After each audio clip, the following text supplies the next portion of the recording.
Our patient is an 18-year-old T6 AGD spinal cord injury with a TLSO.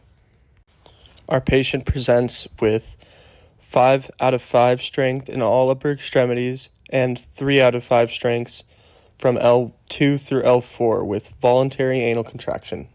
Today's interventions will include a sit-to-stand from a wheelchair to parallel bars, weight shifting, and finally, gait training.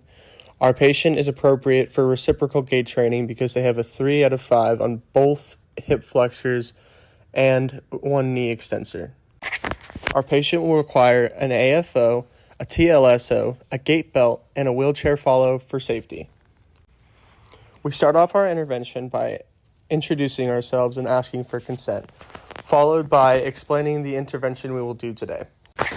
The patient will push through both strong upper extremities and use what functional strength in their legs that they have, while I, as the therapist, guard to avoid any jackknifing and help guide the patient up high enough to where they can transition from the wheelchair to the parallel bars.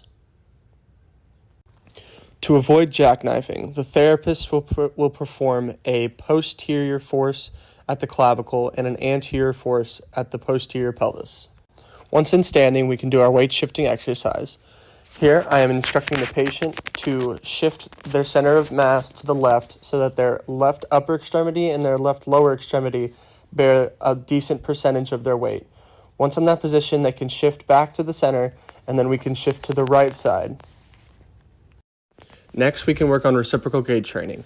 You want to make an emphasis on throwing your momentum the opposite direction using the head-hips relationship so that you can throw the lower extremity forward using what momentum you can build and what lower extremity strength you have. Finally, we sit down.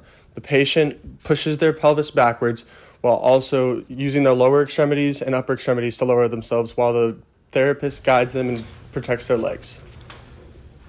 Here, the patient is working on reciprocal gait training with parallel bars. We are making a big emphasis on throwing your head the opposite direction to help build momentum and lift that pelvis up to make sure you can advance the limb.